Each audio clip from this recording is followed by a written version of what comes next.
quarta leitura da Parashá de Ki Tetzé, você não deve desprezar totalmente o Adomi, porque ele é teu irmão. Sabe que Edom é o descendente de Isav, irmão de Yaakov, irmão de Jacó. Você não deve desprezar o egípcio, porque você foi forasteiro na sua terra, você morou na sua terra. Não deve abominar, desprezar o Adomi totalmente, por mais que você deve sim abominá-lo em parte, porque ele saiu com a espada do seu encontro.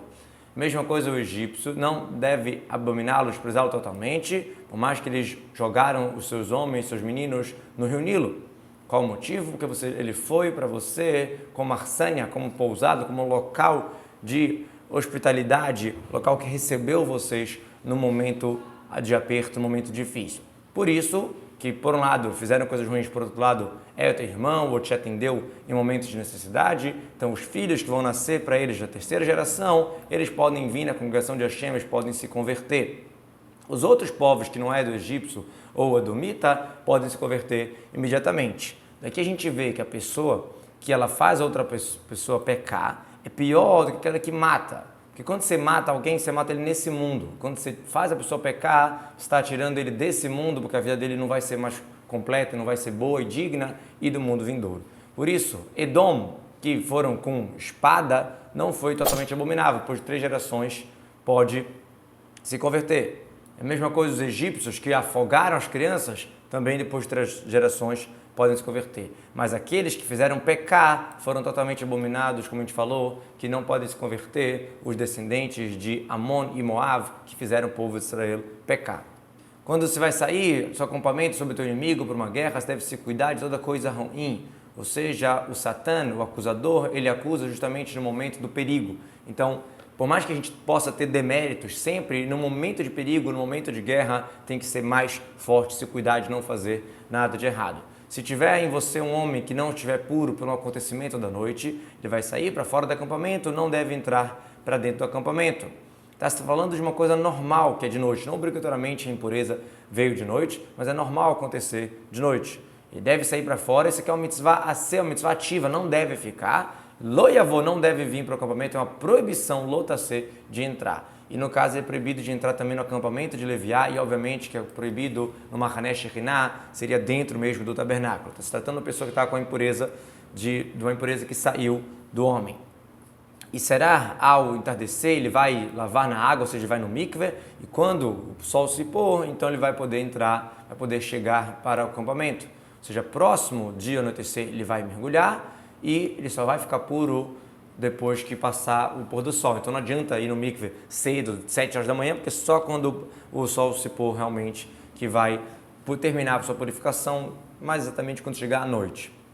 E uma mão, um espaço vai ter para você fora do acampamento, você vai sair para lá, para o lado de fora. Como assim uma mão? Com a tradução do Unclus, um local, um espaço, igual que fala um homem, a sua mão seja do seu lado. Fora do acampamento, fora das nuvens que protegiam o povo de Israel. Exatamente para quê?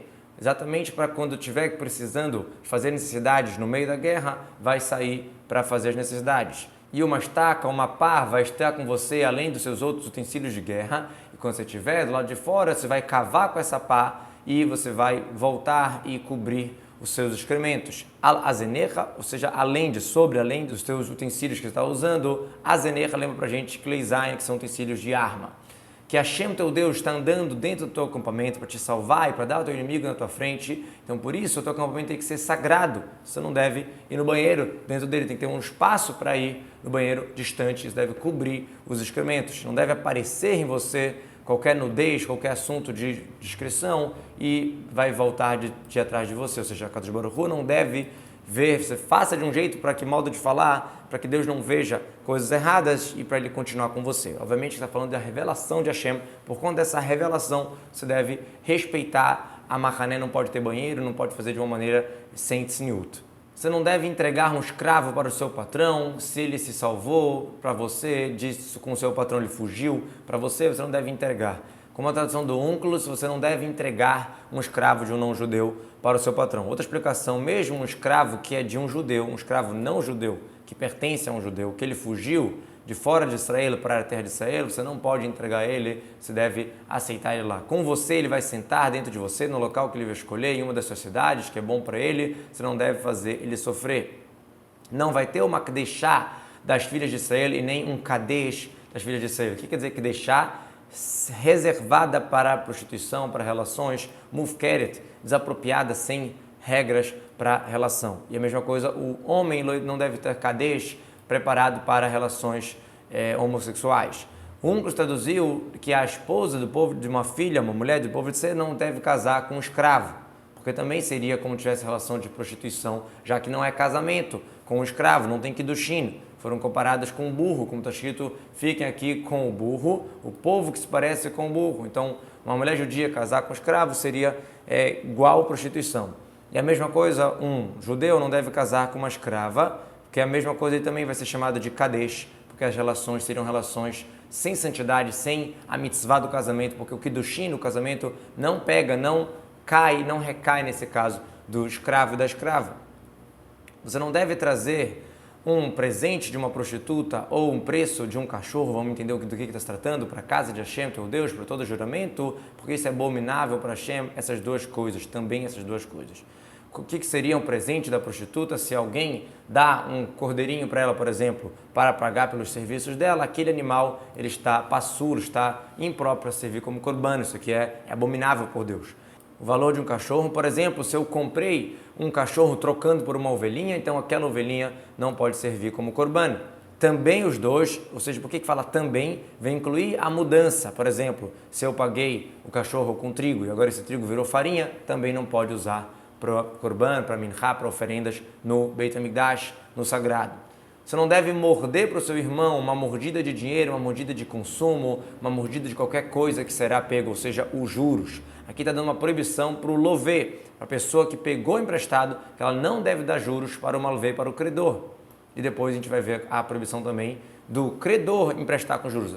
Todo mundo que mexe com juros acaba fazendo pecado.